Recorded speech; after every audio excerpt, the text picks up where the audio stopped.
நாட்களுக்கு முன்பே நம்ம வந்து அனுமதி கேட்டு ஒரு நாளைக்கு முன்பாக மறுக்கப்பட்டு அந்த பேரணியை வந்து மறுத்தாங்க. இருந்தாலும் நாங்கள் வந்து சட்டத்திற்கு உட்பட்டு ஜனநாயக ரீதியாக அந்த பேரணியை அமைதியாக நடத்தி முடித்தோம். அது மட்டும் இல்லாமல் தமிழ்நாடு முழுக்க பொங்கலுக்கு 1000 ரூபாய் வழங்க வேண்டும், மழை வெள்ளத்தால் பாதிக்கப்பட்ட மக்களுக்கு நிவாரணம் வழங்க வேண்டும். அதே மாதிரி அண்ணா யூனிவர்சிட்டியில் நடந்த பாலியல் வன்கொடுமைக்கு கண்டனத்தை தெரிவிக்கவும், டாஸ்மாக் மற்றும் போதைப் பொருட்களை தடுக்க வேண்டி இந்த மாதிரி பல்வேறு பிரச்சனைகளுக்காக தமிழ்நாடு முழுக்க தேசிய முற்போக்கு திராவிட கழகத்தின் சார்பாக நம்ம வந்து ஆர்ப்பாட்டத்தை கொண்டு வந்தோம். அதுக்கும் முற்றிலுமாக தமிழக அரசு வந்து அனுமதி மறுத்தாங்க. அதை நம்ம வந்து அமைதியான முறையில் அந்த ஆர்ப்பாட்டத்தை நடத்தி நம்ம வந்து சட்டத்துக்கு உட்பட்டு செயல்பட்டோம். இருந்தாலும் சுதீஷ் உட்பட 120க்கு மேற்பட்ட பேர் மேலே வழக்கு பதிவு செஞ்சுருக்காங்க. ஆனால் திமுக மட்டும் இன்னைக்கு ஆளுநரை எதிர்த்து ஒரு ஆர்ப்பாட்டத்தை நடத்துகிறோன்னு சாயங்காலம் அறிவிச்சுட்டு மறுநாள் தமிழ்நாடு முழுக்க அவங்க மட்டும் ஆர்ப்பாட்டம் நடத்துவது எந்த வகையில் நியாயம்? அவங்களுக்கு யார் ஆர்ப்பாட்டம் நடத்துவதற்கு அனுமதி கொடுத்தாங்க? வழக்கு பதிஞ்சிருக்கோன்னு சொல்றீங்க, யார் அனுமதி கொடுத்தா? ஏன் எதிர்கட்சிகள் வந்து ஜனநாயக ரீதியாக போராட்டமோ ஒரு ஆர்ப்பாட்டமோ நடத்தணும்னா அரசு ஏன் வந்து அனுமதி தர மாட்டேங்குது? அப்போ திமுகவுக்கு ஒரு நியாயம், எதிர்கட்சிகளுக்கு ஒரு நியாயமா அப்படிங்கிறது தான் இங்கே நாங்கள் கேட்குற கேள்வி. அப்போ நீங்கள் வந்து தடை செய்கிறீங்கன்னா பொங்கலுக்கு 1000 ரூபாய் கொடுங்க, எங்களுடைய ஆர்ப்பாட்டத்தை நாங்கள் விலக்கிக்கிட்டு செல்கிறோம். இந்த பொங்கல் தொகுப்போட 1000 ரூபாயில் 2500 அதிமுக ஆட்சியில் கொடுத்தாங்க. அப்போது திமுக என்ன சொன்னாங்க? விற்கிற விலைவாசிக்கு 2500 பத்தாது, 5000 ரூபாய் கொடுக்கணும்னு சொன்னாங்க. இப்போ ஒரு 1000 ரூபாய் கூட கொடுக்கறதுக்கு இந்த கவர்மெண்டால முடியல. கொஞ்சம் கூட ஒரு வாய் கூசாம மூத்த அமைச்சர் துரைமுருகன் அவர்கள் சட்டமன்றத்தில் என்ன சொல்றாரு? அது தேர்தல் வரும்போது பார்த்துக்கலாம் அப்படிங்கிறாரு. இந்த ஆண்டு தேர்தல் வரவில்லை அப்படின்றதுக்காக மக்களுக்கு சேர வேண்டிய அந்த 1000 ரூபாய் தரவில்லையா என்பதை மக்கள் கேள்வியாக நான் கேட்கிறேன். அப்ப இந்த அரசு நடப்பது மக்களுக்காக இல்லை, தேர்தலுக்காக. அப்ப அடுத்த வருஷம் தேர்தல் வருதுன்னா அப்ப மட்டும் நீங்க 1000 ரூபாய் கொடுத்து மக்களுடைய ஓட்டை வாங்கி ஜெயிச்சு மீண்டும் ஆட்சிக்கு வந்துடணும்னு நீங்க மனக்கோட்டை கட்டுறீங்களா? இது எந்த வகையில் நியாயம்? மக்கள் எல்லாம் தெளிவாக இருக்காங்க. நீங்க அனைத்து இந்திய அண்ணா திராவிட முன்னேற்ற கழகம் ஆட்சி செஞ்சப்போ ஒரு கருத்தை சொல்றீங்க, உங்க ஆட்சி வரும்போது ஒரு கருத்தை சொல்றீங்க. இது எந்த வகையில் நியாயம்? அன்னைக்கு சொன்னீங்க 5000 ரூபாய் கொடுக்கணும்னு, இப்போ 1000 ரூபாய் கூட வக்கு இல்லாம இருக்கு இந்த கவர்மெண்ட். ஒரு 500 ரூபாய் கூட முடியலையா உங்களால? அப்ப வீண் பேச்சு எதுக்கு பேசுறீங்க? அப்போ வீண் வாய் தான் இருக்குது. அப்போ இந்த முறையை தமிழக மக்கள், ஒட்டுமொத்த மக்களும் இன்னைக்கு ஆளும் திமுகவை கடுமையாக தங்களுடைய கண்டனங்களை இந்த பிரஸ் மீட் மூலமாக மக்கள் சார்பாக நான் என் கண்டனத்தை தெரிவிச்சுக்கிறேன். வாக்குறுதிகளை நீங்க இதுவரைக்கும் நிறைவேற்றலை. வரும்போது தேர்தல் முன்னாடி என்ன வாக்குறுதி கொடுத்துட்டு வரீங்க? ஒவ்வொரு வாட்டியும் இந்த வாட்டி ஜெயிச்சா இதை பண்றோம் அதை பண்றோம்னு. ஆனா நீங்க கொடுத்த வாக்குறுதிகளில எத்தனை வாக்குறுதி இங்க நிறைவேறி இருக்கிறது என்பதற்கு நிச்சயமாக ஒரு வெள்ளை அறிக்கையை இந்த கவர்மெண்ட் கொடுக்கணும்னு சொல்லி கேட்டுக்கிறேன்.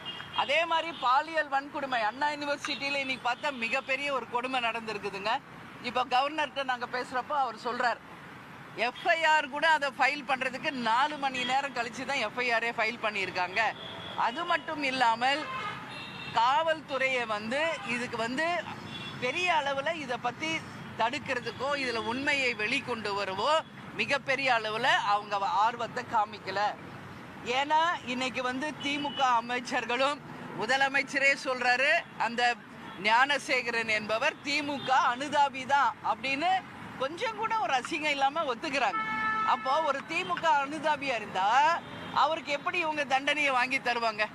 இன்னைக்கு குண்டாஸ்ல போட்டிருக்கோன்னு சொல்றீங்க. நிச்சயமாக அந்த ஞானசேகரன் அவர்களுக்கு மிகப்பெரிய தண்டனையாக தூக்கு தண்டனையை கொடுக்கணும்னு சொல்லி நான் கேட்டுக்கிறேன். இந்த நேரத்தில் ஒரு ரயில்ல இருந்து சந்தியான்ற பொண்ணு சதீஷ்ன்றவர் தள்ளி விட்டார், லவ் பண்ணலன்னு, அது மட்டும் தூக்கு தண்டனைக்கு போயிருக்கு அந்த வழக்கு. அந்த வகையில் இனிமேல் சிறு குழந்தை முதல் பள்ளி குழந்தை முதல் பல்கலைக்கழகம் இருக்கும் அனைத்து மாணவிகளுக்கும் பாதுகாப்பு தரணும். யாராவது அதை மீறி பாலியல் வன்கொடுமை செய்தால் நிச்சயமாக அதிகபட்ச தண்டனையாக தூக்கு தண்டனையை தரணும். இன்னைக்கு சட்டசபையில முதல்வர் சொல்லியிருக்காரு, அதை நான் வரவேற்கிறேன். அதிகபட்சமாக இனிமே பாலியல் வன்கொடுமைகளை பண்ணால் நிச்சயமாக மரண தண்டனை தரப்படும்னு முதல்வர் சொல்லியிருக்காரு. அதை தேசிய முற்போக்கு திராவிட கழகத்தின் சார்பாக நாங்கள் வரவேற்கிறோம். அந்த முதல் கேஸே ஞானசேகரன் கேஸா இருக்கணும்னு நான் கேட்டுக்கிறேன். முதல்வர் இன்னைக்கு சொல்லியிருக்கீங்களே சட்டசபையில மரண தண்டனை தருவோன்னு, ஏற்கனவே ஞானசேகரன் மேல பல வழக்குகள் இருக்கு.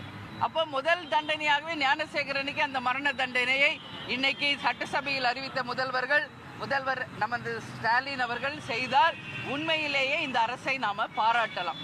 பெருமை சொல்லிட்டு செய்யாதமே இருக்கக்கூடாது என்பது எங்களுடைய கருத்து.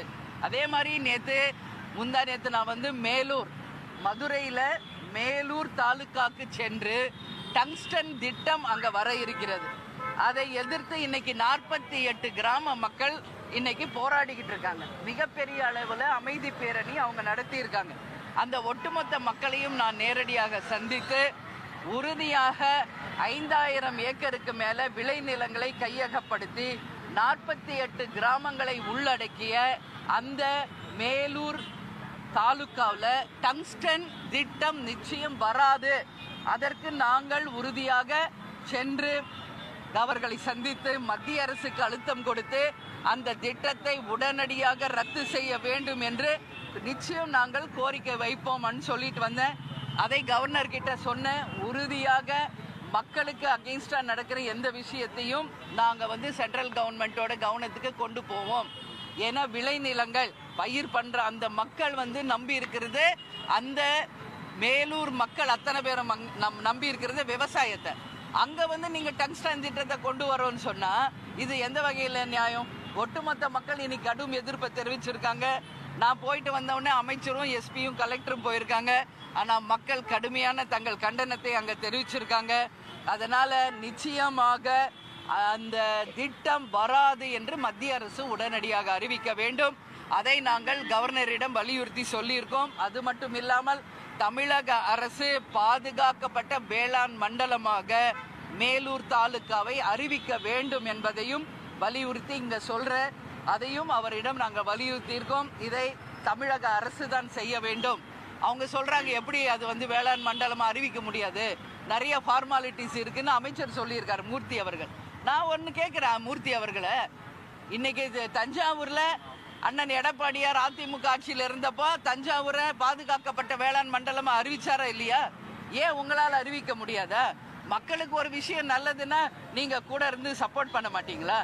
உண்மையிலேயே இந்த அரசு விவசாயிகளுக்கும் ஏழை மக்களுக்கும் துணை நிற்கிறது என்றால் உடனடியாக இந்த பொங்கல் பரிசாக 1000 ரூபாய் தான் நீங்க கொடுக்கல, அதை அட்லீஸ்ட் பாதுகாக்கப்பட்ட வேளாண் மண்டலமாக மேலூர் தாலுக்காவை நாங்கள் அறிவிக்கிறோம் என்பதை இந்த தமிழக அரசு ஸ்டாலின் அவர்கள் உடனடியாக அறிவிக்க வேண்டும் என்று மதுரை மேலூர் மக்களை சார்பாக இங்க நான்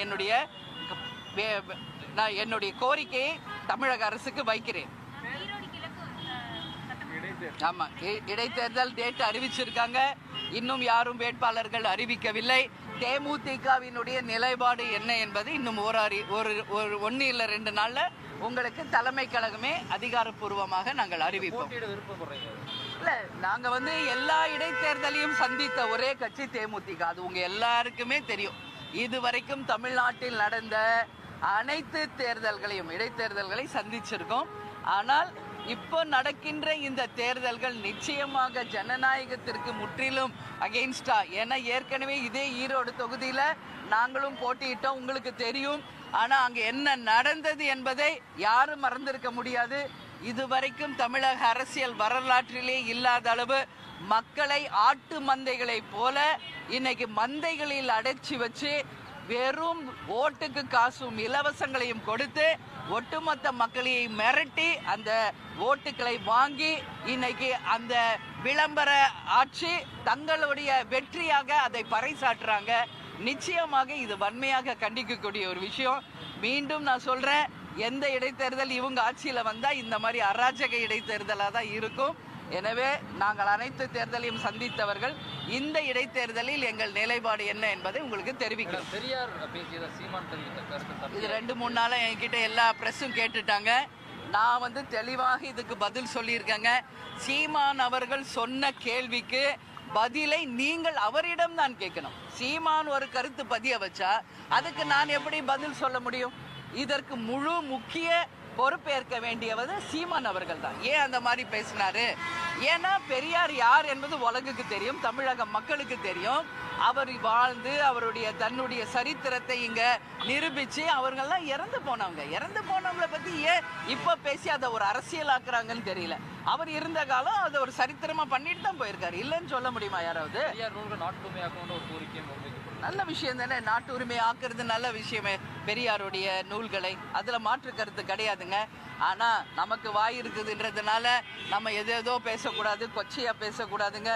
வாழ்ந்து மறைந்த தலைவர்கள் அது யாரனா இருக்கட்டும், அவங்க மறைந்த பிறகு அவர்களை பற்றி தவறாக பேசும் கருத்து நிச்சயமாக தேசிய முற்போக்கு திராவிட கழகம் நாங்கள் ஏற்றுக்கொள்ள மாட்டோம்.